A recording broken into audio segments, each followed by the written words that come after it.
intelektual untuk menentukan masa depan kita dengan keputusan yang akan memperkuat pondasi demokrasi, memperkuat pondasi keadilan di dalam negara kita. Yang mulia Hakim Mahkamah Konstitusi, kita telah menyaksikan berjalannya satu babak penting dalam demokrasi kita bulan lalu, yaitu proses pemilihan umum yang angka suaranya telah diumumkan secara resmi oleh Komisi Pemilihan Umum. Tapi perlu kami garis bawahi dan kita semua sadari bahwa angka suara tak mutlak menentukan kualitas dari demokrasi. Tak otomatis mencerminkan kualitas secara keseluruhan. Setiap tahapan proses pemilihan, mulai dari persiapan awal hingga pengumuman, haruslah konsisten dengan prinsip-prinsip kebebasan, kejujuran, keadilan.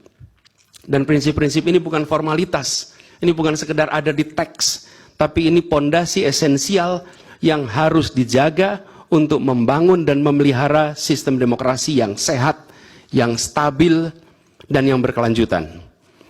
Pemilihan umum yang bebas, jujur, adil adalah pilar yang memberi legitimasi kuat pada pemerintahan yang terpilih, yang bisa membawa kepercayaan publik serta memperkuat pondasi institusi pemerintahan.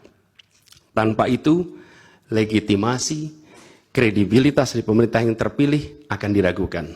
Lebih jauh lagi, pemilihan yang dijalankan secara bebas, secara jujur dan adil adalah sesungguhnya pengakuan atas hak dasar setiap warga negara dalam menentukan arah dan masa depan negara mereka sendiri. Ini adalah wujud tertinggi dari kedaulatan rakyat, di mana setiap suara dapat disampaikan dan dihitung tanpa tekanan, tanpa ancaman, tanpa iming-iming imbalan.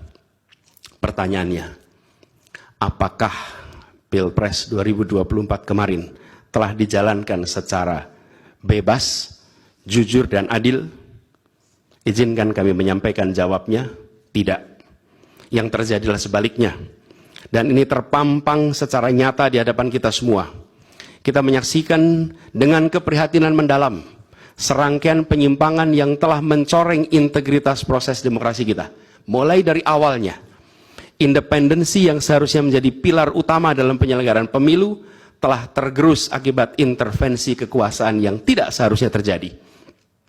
Di antara penyimpangan yang kita saksikan adalah penggunaan institusi negara untuk memenangkan salah satu calon yang secara eksplisit tidak memenuhi kriteria yang ditetapkan. Terdapat pula praktek yang meresahkan, di mana aparat daerah mengalami tekanan, bahkan diberikan imbalan untuk mempengaruhi arah pilihan politik, serta penyalahgunaan bantuan-bantuan dari negara, bantuan sosial yang sejatinya diperuntukkan untuk kesejahteraan rakyat, malah dijadikan sebagai alat transaksional untuk memenangkan salah satu calon. Bahkan intervensi ini sempat merambah hingga pemimpin Mahkamah Konstitusi. Ketika pemimpin Mahkamah Konstitusi yang seharusnya berperan sebagai jenderal benteng pertahanan terakhir menegakkan prinsip-prinsip demokrasi terancam oleh intervensi, maka pondasi negara kita, pondasi demokrasi kita berada dalam bahaya yang nyata. Lebih jauh lagi, skala penyimpangan ini tidak pernah kita lihat sebelumnya. Yang mulia, kita pernah menyaksikan penyimpangan seperti ini di skala yang kecil, pilkada, populasi kecil, tapi dalam skala yang amat besar dan lintas sektor baru kali ini kita semua menyaksikan. Karena itulah nanti izinkan kami nanti melalui tim hukum nasional dan Timnas Amin akan menyampaikan seluruh argumen dan bukti-buktinya atas penyimpangan dan pelanggaran kepada Yang Mulia Majelis Hakim Mahkamah Konstitusi ini. Kami, waktunya 2 menit lagi. Yang Mulia Hakim Mahkamah Konstitusi yang kami hormati, kami muliakan. Apa yang kita saksikan ini bukanlah peristiwa biasa.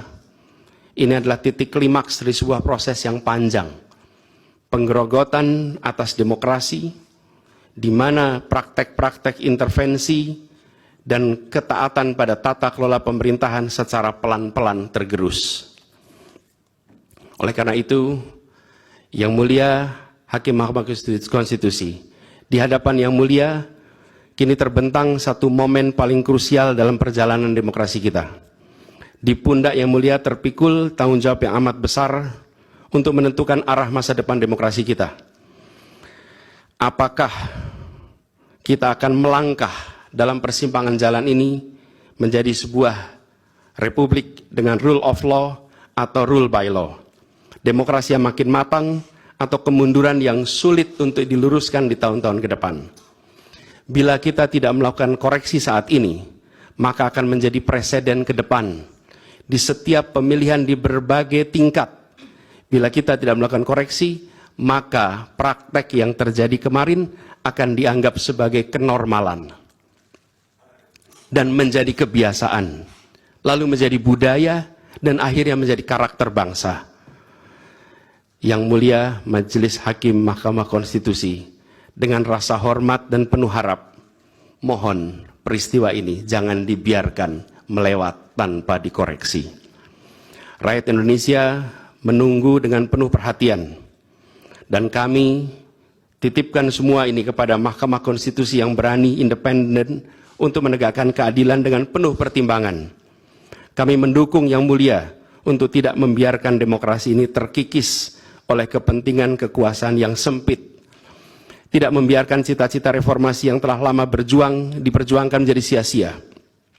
Tindakan dan keputusan Mahkamah Konstitusi terkait dengan jadwal pemilihan kepala daerah serentak serta keputusan penghapusan pasal pencemaran nama baik telah memberikan kepada kami harapan bahwa independensi, keberanian, ketegasan dalam menegakkan keadilan hadir kembali di Mahkamah Konstitusi ini.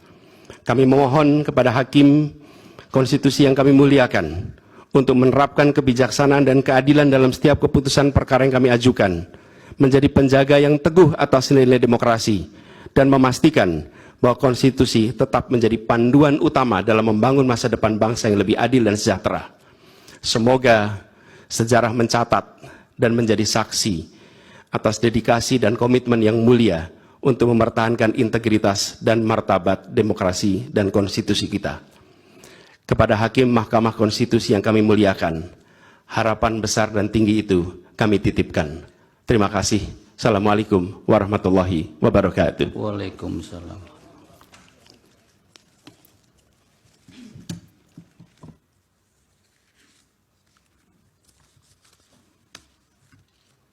Baik.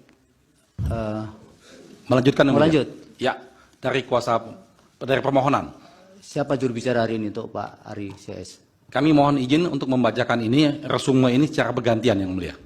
Hanya 2 orang yang diperbolehkan juru bicara untuk berbicara, termasuk penyampaian pokok-pokok permohonan. Mohon izin kalau boleh ditambah Yang Mulia, karena cukup agak banyak, lagi puasa. Nanti akan kami perlakukan sama. Pihak begitu, lain Yang pun Mulia. seperti itu. Oh baik. Silakan. Baik Yang Mulia.